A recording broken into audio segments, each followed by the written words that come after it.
Για να αντιμετωπίσουν τις επιθέσεις της Κου Κλουξ Κλαν, ορισμένοι Έλληνες αποφασίζουν να οργανωθούν. Αυτός είναι ο λόγος ίδρυσης της γνωστής ελληνοαμερικανικής οργάνωσης ΑΧΕΠΑ το 1922. Για πολλά ακόμη χρόνια οι Έλληνες μετανάστες θα έχουν την ίδια μεταχείριση με τους μαύρους. Τον Αμερικανό, τον ντόπιο, τον πληρώνουν όχι διπλά, αλλά παραπάνω. Παραπάνω και ο ντόπιος έπαιρνε την καλύτερη δουλειά, την πιο καθαρή δουλειά. Ο Έλληνας έπαιρνε εκείνα που δεν θέλανε οι ντόπιοι, τα έπαιρνε ο Έλληνας. Εκεί τα χρόνια, τα παλιά, όταν πρώτο ήρθαμε, εμάς τους Έλληνες μας μεταχειριζόντανε όπως εμείς σήμερα μεταχειρίζουμε τους μαύρους. In the South and in the West, if there was a law against that restricted blacks, it also applied to Greeks. So when you went to the movie house, the bottom floor, the good seats were for the white people, and the seats upstairs were for the others. And we were among the others. There's even a newspaper headline in one of these newspapers that says, "White woman seen with Greek." This was a headline. When the Greeks started opening restaurants, the conservative Americans responded. There's one famous sign in California, "No rats, no Greeks, all American." Τον Έλληνα τον λέγανε Greaseball. Τον Ιταλό τον λέγανε Wop, the dirty Wop, you know. Τον Εβραίο τον λέγανε Hank. Είχαν ονόματα τα οποία είναι ντροπή να τα λέμε, you know. Dirty Greek was a very common, you know, you didn't say Greek without putting dirty in front of it.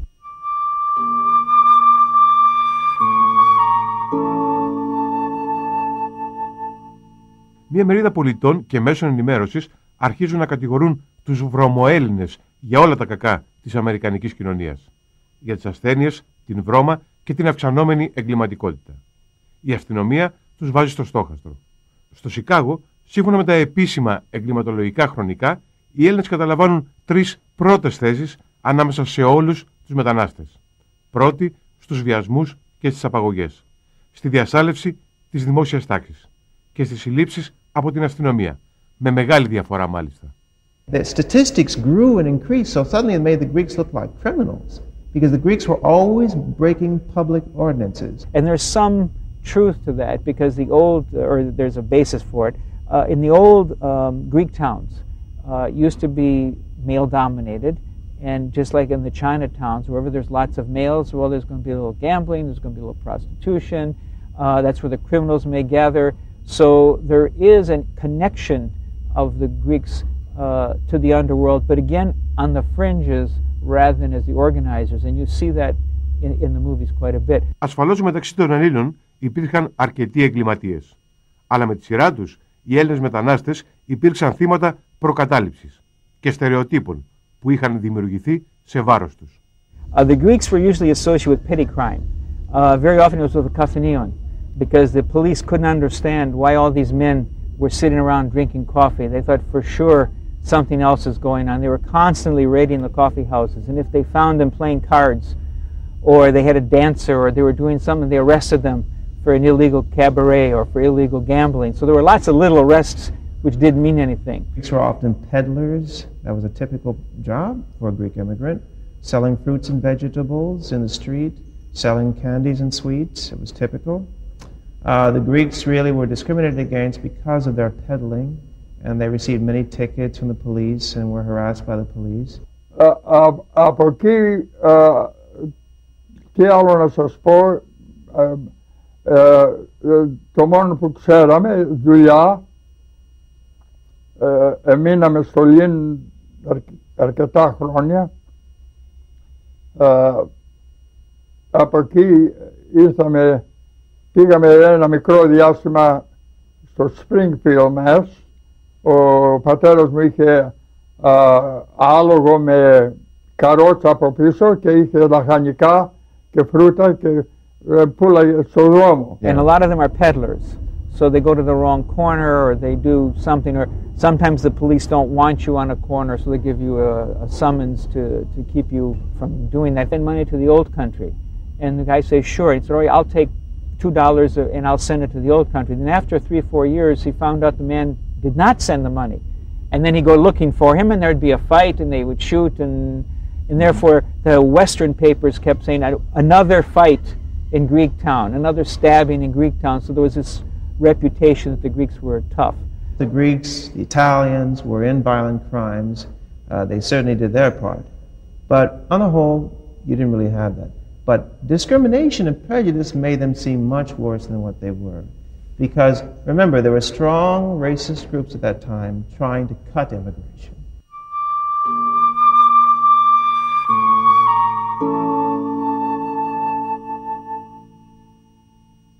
Ακόμη και ανάμεσα στην εργατική τάξη, οι προκαταλήψεις εναντίον των Ελλήνων παραμένουν ισχυρές.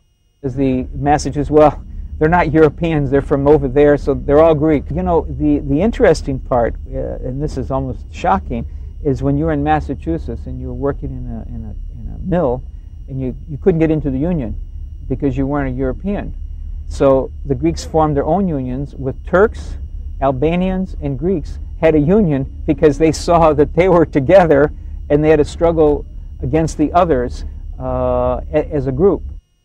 Ανάμεσα στους λευκούς εργάτες και τα συνδικάτα που φτιάχνουν οι Έλληνες, οι συγκρούσεις είναι συχνές. Γιατί όταν απεργούν οι Αμερικανοί, οι εργοδότες χρησιμοποιούν τους Έλληνες ως απεργοσπάστες. Strike, they say, we don't need you, we'll hire these Greeks.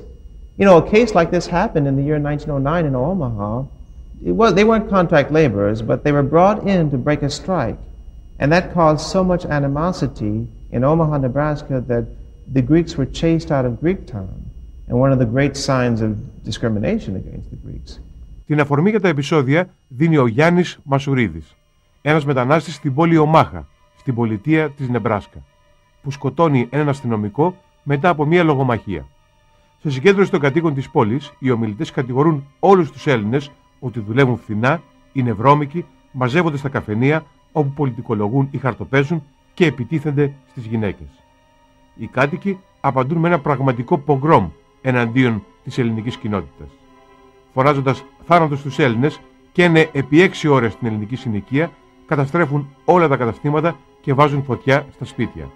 Από τους 2.000 Έλληνες της πόλης θα παραμείνουν μετά τα επεισόδια μόνο 59 άτομα.